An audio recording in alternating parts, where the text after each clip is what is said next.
Good morning, good afternoon, good evening, ladies and gentlemen, wherever you are in the world. Welcome back to the Caring Economy with me, Toby Usnik. Today, I'm thrilled to be joined by a couple who I feel very simpatico with, Andy and Randy Almond. They, along with their two children, Finn and Arya, took an unconventional route to learning and education and living around the world for almost over a year. Now, Andy, a global leader in strategic communications at McKinsey, is a former journalist and the voice behind a very popular Instagram account, a travel account I encourage you to follow called @4almondsabroad, the number four. Randy, hailing from Idaho and ignited by international experiences during his college years, has carved out his path in the tech startup world. But these two impressive careers took a backseat for 13 months as they embarked on an extraordinary adventure, a family world schooling journey across 27 countries and all 7 continents. But their story isn't just about ticking off destinations in a map. It's about really redefining education, at least for their family, and embracing cultural immersion and fostering a deeper connection as a family. So buckle up as we delve into their transformative year of exploration. Welcome to the Caring Economy, Andy and Randy Almond. Thank you. Thanks. Excited to be here. Yeah, if you would, as we do typically with our guests, would each of you, maybe with Andy starting, give us a couple minute overview of your curriculum vitae, where you were born, how you found your way, any bumps along the way, or great mentors? Yeah, absolutely. So thanks for having us. I was born and raised in San Juan, Puerto Rico. My dad was a lawyer from Idaho. My mom, a cultural anthropologist from Curacao. So I'd say from early on in my childhood, travel and having a global view and feeling a deep sense of curiosity about other cultures and ways of living was pretty deeply ingrained in me. Randy and I met after college while we were both change management consultants at Andersen Consulting, which is the former name for Accenture. And after about 9 months of dating, Randy got an opportunity for a startup in Northern Germany. And so he went there and I was able to get staffed on a client in Frankfurt, Germany. And that kicked off this incredible period of our lives of exploring and living and working as expats across Europe, and really just ignited this travel bug in us.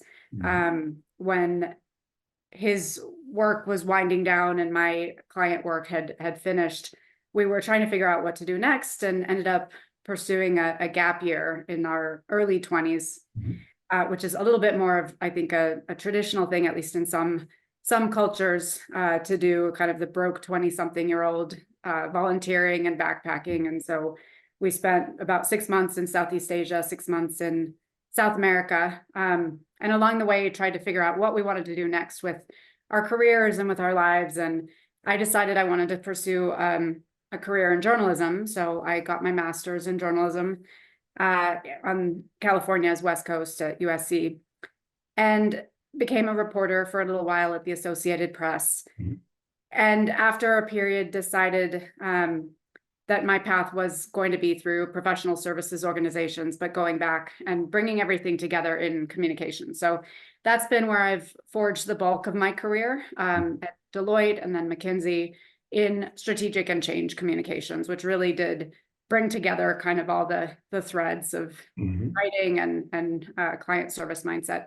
So that's kind of my path, and I'll let Randy share his. Sounds good. Thanks. Yeah, so my path started in Idaho, as you mentioned, and then moved to Oklahoma when I was, I think, 12 years old. So I started 5th grade in Oklahoma and was raised there, and then went to school on the East Coast. And it was interesting. So I was a real math and science kid in high school, and then I got to university. I went to Princeton and my mind was really captured by some introductory history courses that I took. There was really an East Asian survey course that covered, I think, 500 years of East Asian history in 1 semester. But it just ignited my love for the world, the complexities within it, and I think the role that history plays in helping you understand how we've gotten to where we are today, and honestly the role of narrative, and how narrative is honestly everything. There's that saying, history is told by the victors, and that's true. And so you have to keep that in mind as you're looking at anything like this. So I really I think found my love for the world and everything in it ignited at that point in my life. And then it was fostered even more when I went and studied abroad in Germany with it was called Institute for European Studies, IES, back in the mid 90s, shortly after the fall of the Berlin Wall and the reunification of East and West Germany. So it was a really, really special and unique time to be there. So loved that, got to practice my German, realized that high school German had trained me well to read and write German, but I couldn't speak it at all. So fortunately, after 6 months there, I figured some of that out. But then returned to the States, graduated. Andy and I met at Anderson Consulting, as she mentioned, and then went from there. So after a couple of years, I got the startup bug, had a friend contact me about a startup that was back in Germany, and spent a couple of years doing that. Then traveled, as she mentioned. And then went back and while she got her journalism master's, I got my MBA. And in the course of that, I thought I wanted to go back into consulting, but it turns out I was wrong. I found, in the same way I found history, I found marketing. I really got interested in the idea of how marketing does the same thing. It's telling stories and narratives, same style that I was doing back in history, back in college. And in the early days, I went and worked at Walmart.com when the internet was still, in its nascency. In fact, we were still a joint venture because Walmart wasn't so sure at that point about this whole internet thing and if it was really going to take off. So yeah, I got good experience there, and then found myself back at startups after that. A handful of them in San Francisco, a couple of them here in Colorado. And that sort of led me to where I am now, sort of a marketing and sales guy, generally at startups. Now that we're back, I'm starting to think about all kinds of new things. I'm having that. Very cool. Do I want to go back and do what I did before, or do I want to try something different? So I think at this point, I'm trying something different and going to see if I can start my own company here. So we'll Very see cool. how the I next respect that very much. Andy may have told you I also studied on IES, Institute of European Studies, fall semester in Vienna and then a spring semester in Paris. Also, as you think about your next startup, Randy, I'm wondering, I'm just very much into AI right now. And I think it's, you can't avoid it, but I wonder if you might have a little inkling about something in that area, because that seems to be a real opportunity. I definitely do. And I think my big question is, there's a bunch of ex-colleagues I have here in Boulder who are doing things that are very deep in the AI space. And so I'm thinking about some of those types of things. I'm also interested in how, like I said, when I say deep, it's almost like at the infrastructure layer. So the type of things that an end user doesn't pay attention to, but what makes it all work. I'm thinking a little bit also about how AI fits a little bit more close to the end user. In terms of how it can bring together lots of disparate data sources to help you accomplish simple things in life. And it could be like one of the things I'm looking at now, just at a big picture, is it's a very suburban thing. It's irrigation systems for residential lawns. Technology is 50 years old, hasn't really changed. I think there's a lot of opportunity there with AI and robotics to bring together some interesting stuff. So yeah, we'll talk offline. I've got some folks to possibly hook you up with. I just actually yesterday taught my 4th course in AI for social impact. And I only deal at a very, I'll say superficial level, because we know how robust it is, but the LLMs, and in particular, what was Bard, now Gemini and ChatGPT, trying to talk to actually Andy's and my counterparts in the corporate communications and social impact space about just engaging with the technology. There's a lot of hesitancy or resistance. And I find it mind-blowing what the opportunities are. It's a mental shift for sure. I think there's a lot of, people feeling threatened by it, and in some cases probably for good reason, but it's coming, and it's here. So that's a good, it or not. That's a good tee up for the larger conversation today, because I think we have a more nimble approach than some people because of having lived, worked, studied abroad. So why don't you, if you would, just give us a sort of quick overview of the trip that you and your 2 kids took, and maybe what it looked like and where you went or how you approached it philosophically. Yeah, absolutely. Do you want to take that? Yeah. So I think, as you mentioned, we covered a lot of ground. So 27 countries, 7 continents. That was deliberate. We wanted to move quickly. And the goal, even stepping back just a half a step, the goal of this trip was really to get our kids out of their comfort zone, get our kids out of suburban Colorado, which we love. There's a reason we live here, but it's a bubble, and get them to see the complexity of the world, get them to understand that, people live in myriad different ways and live their lives in ways that, they're not going to see if they stay here. So we wanted to get on the road and see a lot of that. And so that also meant, we spent a good deal of the trip in the developing world.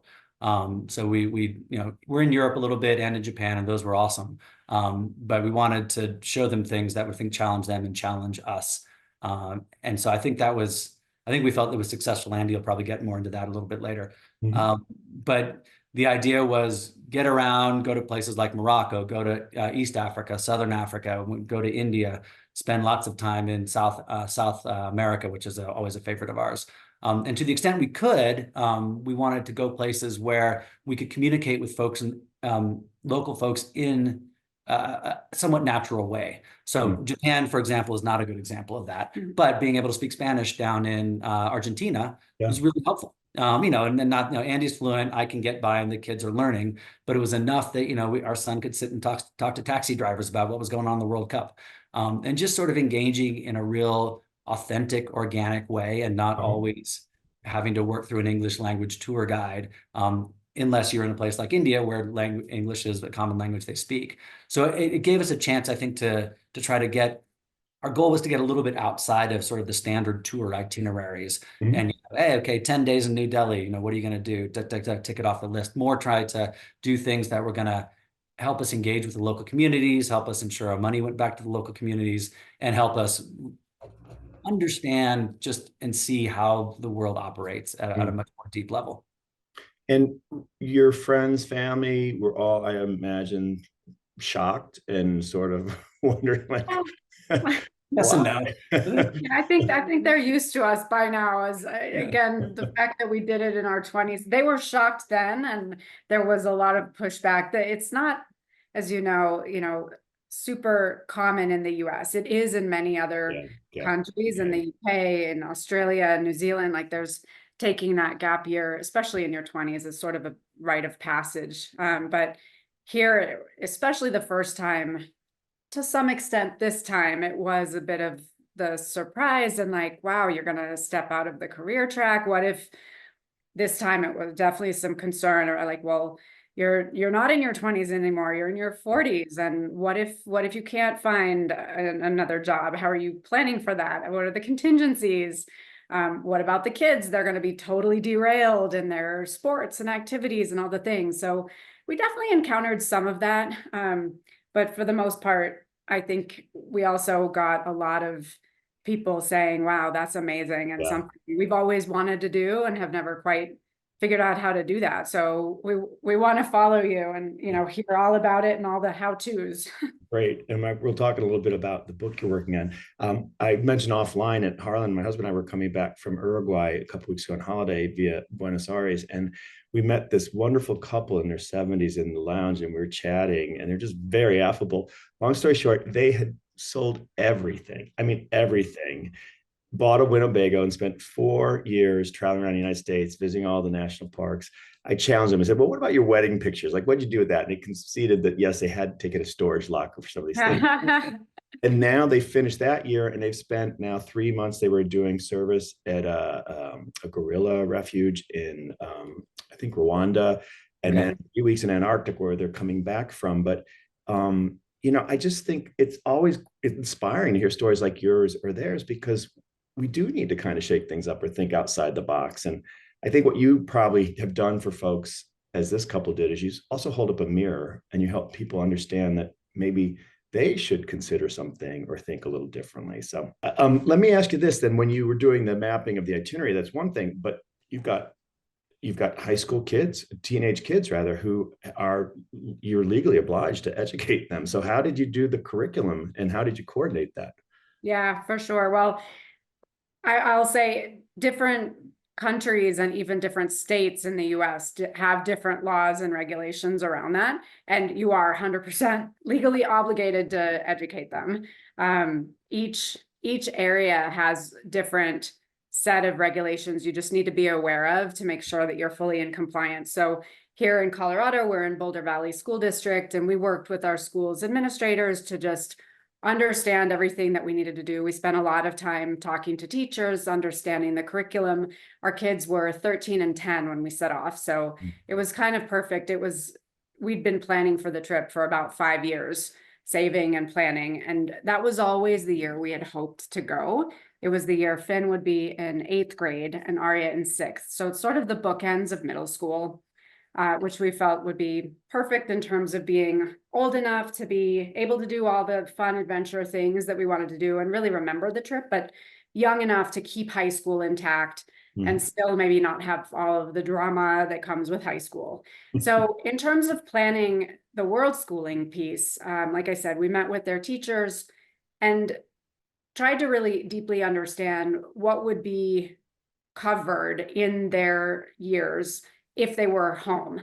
And then work with the administrators to say, right, we want to craft our own curriculum that'll be really relevant and tailored to where we're going. So I can give some examples like, and we ended up doing a hybrid of kind of purchasing materials and then creating our own curriculum. So for instance, with math, we purchased materials for 8th grade and 6th grade that were at their levels of math. And that was fantastic through an online site that the teachers recommended, which had YouTube tutorials, it had tests, it had, homework assignments, as well as rubrics for us to, grade them and everything. And so that was perfect. That mapped pretty exactly. And we knew that math wasn't necessarily something that would just organically come to them through the trip, right? And you get Pythagoras in Greece, maybe. Exactly. Although we did find an opportunity. Greece actually, we found an opportunity or two to do some physics because we were jumping off little cliffs into the ocean, and we had and all that. Yeah. And my son was like, "Well, how high do you think we were?" And I'm like, "Aha! I'm glad you asked. We can figure that out." Physics and math have the answers to that. So funny you mention it. And so we tried to weave in real world applications of things like math or science when we could, but we knew math was one we needed to bridge in a certain way. For other areas, like for instance, and we both divvied up the subject. So Randy took a former history major, right? He took history, math, and science, and I took literature, writing, and languages. And so for literature, for instance, we sat down with the kids' English teachers and said, well, what are the texts they're going to be reading and what are the themes you'll cover? Because we want to pick our own books that we would read. And so I spent a lot of time researching and they ended up reading 30 books by a diverse set of authors, local authors to where we were traveling. So for instance, when we were in, Greece, just to give that example, stay with that, we listened as a family to the Iliad as an audiobook in the car. We rented a car and we drove around the Peloponnese. And so it was phenomenal, immersive way to bring in, literature. And then we were visiting the places that we would hear about and then, going to these ancient sites. And so it was just a great way to bring it all together. And then for languages, as just one other example of the kinds of things we did 2 weeks of Portuguese lessons as a family in Brazil, which again, like Randy said, it just enabled us then that much more to be able to interact with locals, have a little bit of the language. In Buenos Aires, the kids already had a pretty deep sense of Spanish. They had been taking Spanish for quite a while, but we did 2 weeks for them of immersive Spanish. And then the culmination of a lot of it was our son Finn had taken 2 years of Mandarin here in Colorado at his school before the trip. And that was a subject, again, just understanding the laws and what's required. He wasn't required to bridge that gap because it's an elective course. So he could have dropped a level. He could have switched language if, just like any other kid, he could switch to Spanish when he got back. But he really wanted to maintain his Mandarin learning and stay with his cohort. So Randy and I knew that was a subject we were not going to be able to help him with. And, doing something online like Duolingo was just not going to be enough to bridge a year. So we ended up finding a wonderful language learning immersive program in Taiwan.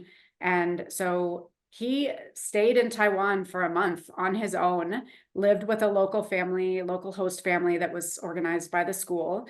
And that was kind of the culmination of this incredible year-long WorldSchooling journey where he needed to navigate public transport. He needed to, handle the currency on his own, everything on his own basically, he was 14 at that time. Did you then keep traveling around Taiwan while he was immersed? We kept traveling. We went around Taiwan, and actually after a few days, we ended up going to the Philippines.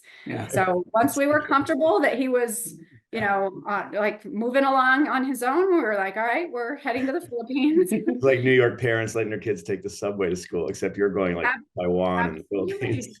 Yep. No, we were 2 hour flight away. So it was. And it's kind of almost that study abroad experience for him. Absolutely. In fact, he became super close to two students, one from France and one from Germany, who were also studying Mandarin. And, it was this amazing exposure to being independent and to kind of navigating his way in the world as a global citizen. And it was tough at times. Like, he stepped on a rat in his homestay. That was a bit of a low point for him. In his room or in his street? It was in the shower. I think it was in the shower. Yeah. Yeah. So, Yeah. but all the way to like going out to the arcade and just having these amazing successes for himself. So it's just, that was a cool experience. Ladies and gentlemen, again today on the Caring Economy, we're really having a fun global adventure with Andy and Randy Almond, who, in addition to being incredibly successful professionals, took a bold move in 13 months out with their two kids to go around the world and educate and experience the world. I wonder if you might share any sort of the difficult moments, or what were the obstacles, if there were, in either the curriculum and the education part, or even in just the life experience stuff. Yeah.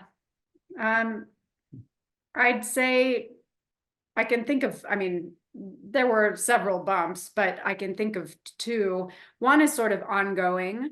It's just the experience of being together 24/7 was both amazing. Mm-hmm. And also, I'd say for four people who are probably fundamentally more introverted than extroverted, at times feeling the need to really have our own space. It's tough, when you're budget backpacking for that long, you're not staying in super spacious, luxurious places all the time or at all. And so I think we just had to be deliberate about carving out time for each of us to, have our own space. And for the kids, teen and tween, they have all the sibling fights and things like that. So at times, some of the squabbling and just giving them their own space, we were very deliberate about trying to carve out time for each of the kids to have one-on-one time with us, or to do things, in different ways, and just make sure that we were listening and talking things through, because otherwise I think that amazing togetherness could become, a bit of a challenge. So that's sort of on the ongoing. I'd say one of the tougher challenges was something that happened to Randy. Yeah. So that was to me, she's talking about, we were in Jordan. We spent about 2 weeks in Jordan, and we were at a desert camp. So we'd gone for a nice hike. It was the evening. We'd had some dinner. It was dark. And while we were having dinner, one of the guys, one of the locals, kind of grabbed everybody and was like, hey, come on outside. There's a fox. You should check it out. So we all wander outside, check it out. And then right as I'm turning to go back in, I feel this fire in my left foot, like, nothing I felt before. And what had happened, I got got stung by a scorpion. Okay. So I've been wearing flip-flops, which I've learned since you don't want to in the desert. And it was just, I'm sure I freaked him out, and he, popped me right there. And that was the most exquisite 24 hours of pain I've ever felt in my life. And so with that, it's one of these things where we're like, what was that? And the guy's like, oh, it was a scorpion. And I'm like, oh, do I need to worry? Like, it really hurts badly. He's like, no, you'll be fine in a couple hours. And then the hotel owner comes over, the camp owner is like, I'm going to take you to the hospital. I'm like, wait a minute, you said I'd be okay, and now you're taking me to the hospital. He's like, no, don't worry, it's fine. But net, after 24 hours later, and after I think we went to 4 or 5 different hospitals. The first one was a little one, but then pain went through the night. I couldn't sleep. We got up in the morning and drove to Amman, which was 2 hours away. And Amman has big modern, in fact, the most beautiful hospital I've ever seen was this private hospital in Amman. But they actually couldn't help other than to monitor my symptoms, because like vaccines, there's no money in scorpion antivenom. So I had to go to the public university hospital. And so they got me there. The doctors there were great. And in the end, they didn't give me the antivenom because it's got enough side effects that you kind of only want to do it if you need it. And they monitored me and said, you're in pain. We get that. You'll live through that. But you're not having neurological toxicity. That's what they were looking out for. Andy, so, is he a good patient? Yeah, he's all right. And Randy, is she a good nurse? Yeah, she's a good nurse. Exactly. The one thing though, she can't drive stick, and we had a stick shift, so Oh gosh, I had to that's a drive the teachable car back to moment. Oman with my busted up foot. Yeah, that was awful. What about, I mean, at least since I studied abroad, but maybe even you, Randy, because I'm older than you, what about Wi-Fi? Did that present obstacles along the way with your educational plans and execution, or your travel plans, or your life, social lives? I'd say not here and there, but not meaningfully. What the one thing we did find is that the kids, particularly from a math point of view, really didn't like doing all of their stuff online on the screen. And so what we would do is then when we were in major cities, the packets we had were a bunch of PDFs. We'd go print out, 300 pages of math stuff and then just carry those around. So that was kind of our workaround.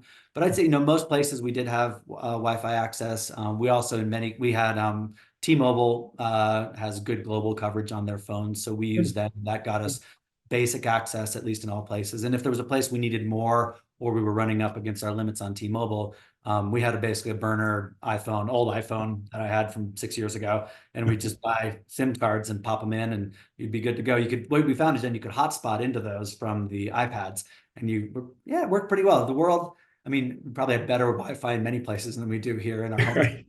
And we're also What's funny is, like, you look at it compared to when you both did travel abroad, the study abroad, or when we did our, backpacking in our 20s, when we didn't have cell phones even, going around. It is so much easier to forge connections that are going to last. Oh, yeah.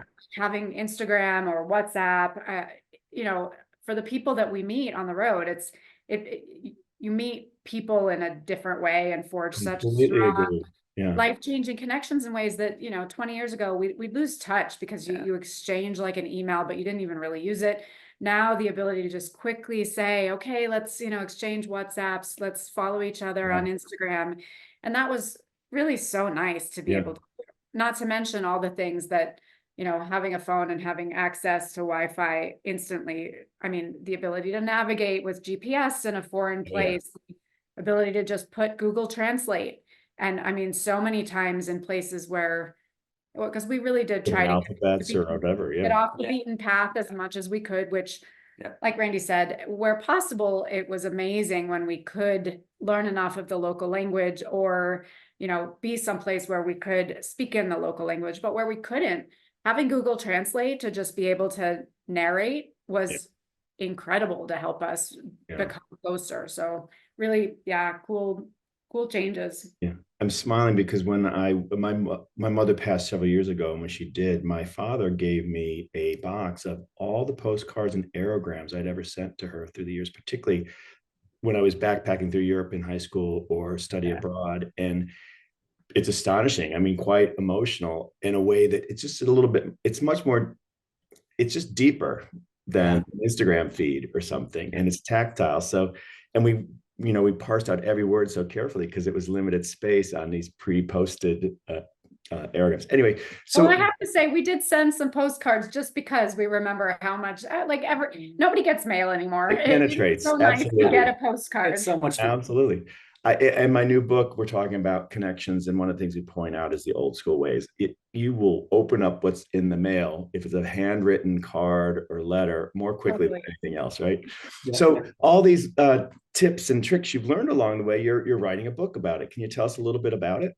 Yeah, absolutely. So it's partly a travelogue memoir of our adventures on the road, and partly a how-to. So the focus of each chapter and the whole book really is on that notion of world schooling, and the idea that it doesn't have to be on travel of a year extended travel. It can be short trips near or far from home, but the ability to use the world as a classroom and to think intentionally about travel is what the book's about. So it's primarily written through my point of view, but each chapter does bring in a little bit of the kids' voice. So it opens with an excerpt from their journals, and each one, I have like a lot of the curriculum that the books that we read. So each chapter also has book reviews by the kids, and a little report card of highs and lows, and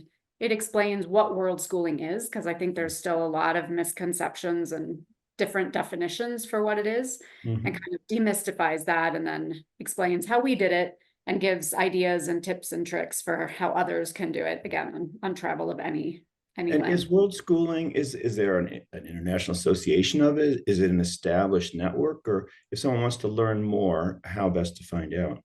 Yeah, there's a lot of resources out there. It's a great question. I define it as like homeschooling, but without the home. It is really using the world, using travel intentionally for learning. And there's a number of different organizations that are popping up. They're WorldSchooling hubs all around the world, where nomads, people who are traveling, can bring their kids for any number, any amount of time, and almost like enroll them in these hubs. And so that's, one style.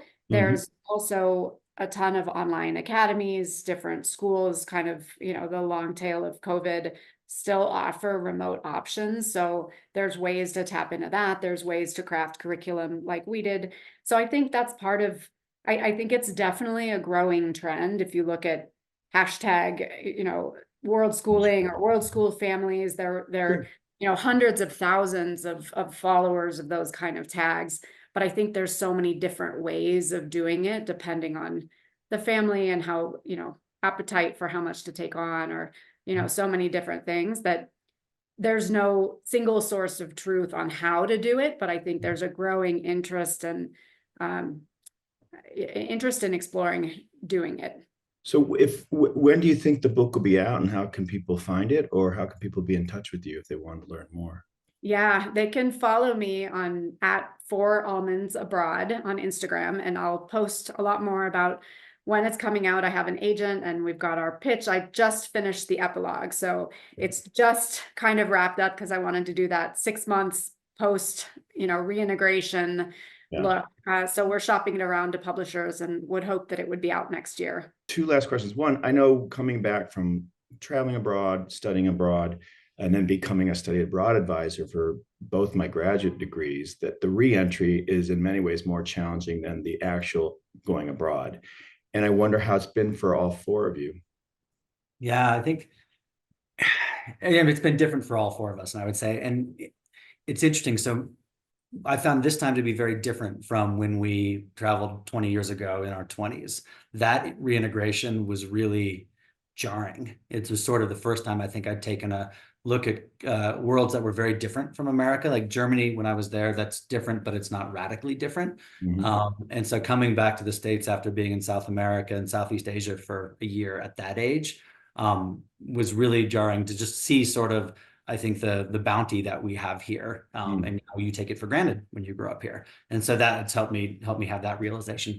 This time, it's almost been the opposite, in that the reintegration has been so smooth, it's been eerie. And I think part of it is because we rented our house out. And so we came back, we moved right back into the same place, same bed, kids are back in the same school, same friends. It's sort of, Did that happen? Yeah, you're just Totally. sort of like, is right. this a dream? Is it a dream? Exactly. So it's like one of the things we kind of, I keep doing, a couple times a week. I'll ask the kids over dinner, I'll say, okay, where were we a year ago? Just trying to sort of make them realize that, yes, it did happen. Think about, how much things can change in a year. But yeah, this time around, it's been interesting. We just kind of popped right back in. The kids have popped right back into school. There's times we look at the kids and say, did they take anything away from this? Because they're just normal teenagers now with all the teenager junk that they deal with. And we have to tell ourselves that, yeah, I'm sure they did. It's just buried under some layers of things right now. Okay. Yeah, I mean, coming back, our son was so excited to get his driver's license, permit. Yeah.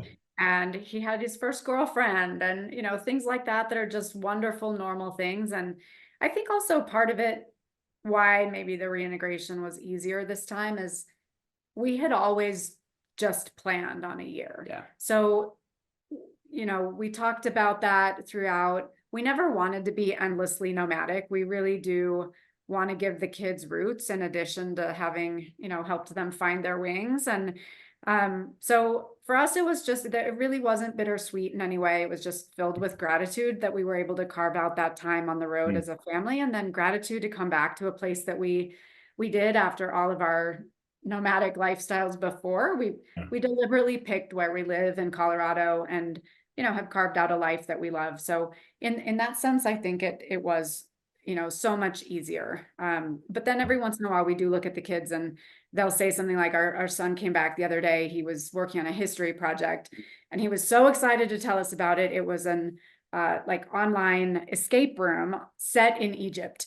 And he walked us through all of it. He said, Mom, I almost feel, you know, guilty because I had such a leg up and my team won. But, you know, you're starting off in Cairo and then, you know, it's this map and you're supposed to figure out like, where do you go? And I'm like, well, obviously you would go south to Abu Simbel and the Valley of the Kings is on this side of the Nile. And he was like, it's just so amazing to be able to connect that to what we did. And, you know, we look at each other and think like, yeah, I mean, it's just so much that's there that, you know, they'll draw on for, you know, hopefully the rest of their lives in ways that just, it makes so much more tangible when they do hear about, you know, something that to us, when we learned about it in school was just this far away thing, like, you know, ooh, the Vietnam War. Can't even place that. Like they've been there. They've been to the, you know, museums. Like, so I think it'll keep emerging in so many different ways over their lives.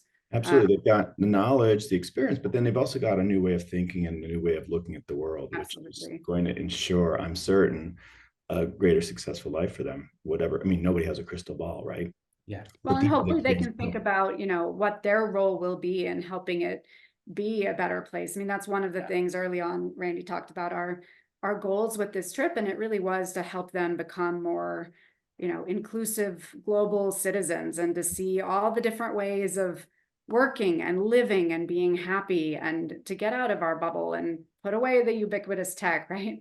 And so, you know, for them continuing to push and say, like, what's going to be the change that you see in the world? One question I want to ask, I didn't put it in here, but this is about the role of business in society. And I wonder, Randy, in particular, you're going back to McKinsey. It doesn't get much more major than that. Can you say anything about that topic, about not necessarily McKinsey, but what you see and what your kids see of the role of business in society, and you know, maybe give shout outs to your employer or maybe not? I don't know. I don't want to lead the witness.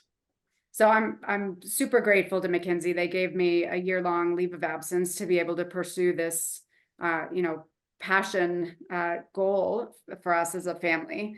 And they're very supportive of different working models. I think as a consulting firm, we do have a lot of different ways that people work on engagements. And so you have opportunities for short-term stints that's called take time in between client studies that people can go and pursue, you know, a learning course and something they're just super interested in, or, you know, just take time. And so for me, I think that's been incredibly meaningful. And as I come back into my role, it's a role that I love, leading a team of communications professionals. I'm also looking at ways to continue to foster this passion that I have around learning and education for others. And so I'm starting to get deeper in some partnerships with IES, which when you both did it, it was Institute of European Studies. Right now, the International Education of Students Abroad. And so that's a nonprofit that study abroad program for college students. So I'm planning to donate part of the proceeds of my book to that organization. Great. And also looking at partnering with another organization which has deep roots here in Denver. It's called the Global Livingston Institute, but it's a nonprofit that's focused on East Africa. And it has a global classroom focus as well, with enabling students, high school students, college students, to have these immersive educational experiences in East Africa and to have a deeper view on international development. So I think that there's a lot that we can do to partner with organizations like that and help. For me, it's continuing to foster that passion that I have. Cool. Yeah. And also with people who are less, it's a privileged thing to be able to work or study abroad, right? So making that available the way you're doing that is awesome. So, and Brandy, sorry. Yeah, no, I was going to jump in and talk about sort of the different end of the spectrum and talk about some of the local businesses that we engaged with on our travels. In general, we were trying to work with as many local folks as possible. It felt like it's more authentic, then your money's going back into the community, things like that. But there were two in particular that jumped out. And one was in Nepal. We hiked the Annapurna base camp, which is about a 12-day trek. And so you need guides and porters and all that kind of stuff. It's not, you're not rope climbing, you're on trails the whole time, but they help you through all of this. And we went with a group called Three Sisters, which is based out of Pokhara, which is an all women run organization. So women leaders, women guides, women porters. And so that was important to us, partially to show our daughters sort of the range of possibilities that are out there. But it was interesting talking for even just to the porters we had two porters who carried, I think they carried about 15 kilos each for us. And they, learning a little bit on the trip about their backgrounds, this was the first chance they'd ever had to earn cash, to earn money. Everything else, they came from these, farming families, and, they're farming everywhere in Nepal, but it's on, slopes that are, 45 degrees. It's really intense terrace farming, and it's hard work. But they were the first people in their families who'd ever earned cash. Otherwise, you have your goats and you have your milk, and you take it to the market and you barter for it. It's very, it almost feels like something from 300 years ago here.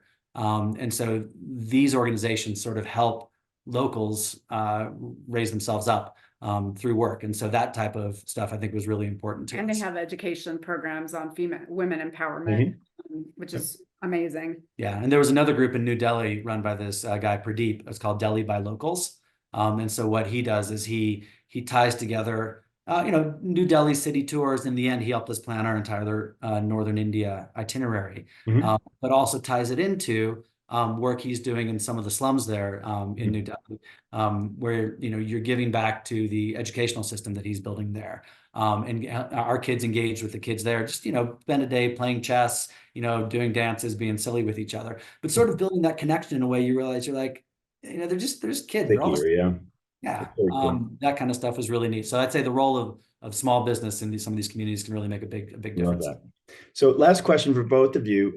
We've covered so much. You've shared a lot of insights, but do you have any other pearls of wisdom you'd share with folks listening to this or watching this program about leading a purpose-driven life or a purpose-driven career? Yeah, here, I'll jump in on that. I think from my point of view, it's very easy to go through life sometimes on autopilot.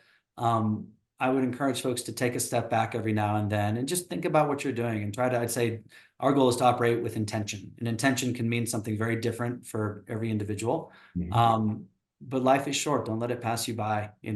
Make an intent and then do what you can to follow through on it. The world's a big, beautiful, complex, but I'd say my takeaway I can say is it's a good place. Like, you hear in the news about all the crappy stuff that happens, but one of our friends back here asked us after the trip, they're like, well, how many times did you get robbed? And we're like, well, actually never, like not once. Like we didn't, nothing. Like just that damn scorpion, but other than that. Just the scorpion, exactly. So the world's a good place, people are good, make an intention and then take a risk and go for it. Most likely it'll work out. Well, and I love that. And I'll just piggyback off that very briefly to say one of my favorite quotes is by Antonio Machado. And in Spanish, it's caminante no hay camino, se hace camino al andar, which just means wanderer, there is no path. We create the path while walking. So to what Randy said, just create your path and go. Beautiful. Last words. I love that. Ladies and gentlemen, it's been such an honor today and a privilege. We've gone way over time with Andy and Randy Almond talking about their fantastic year abroad with their children, studying, living, experiencing the world. I hope you'll come back. I want to see the book when it's out and maybe even do a book party for you. But thank you so much. Thank you so much, Toby. We appreciate it.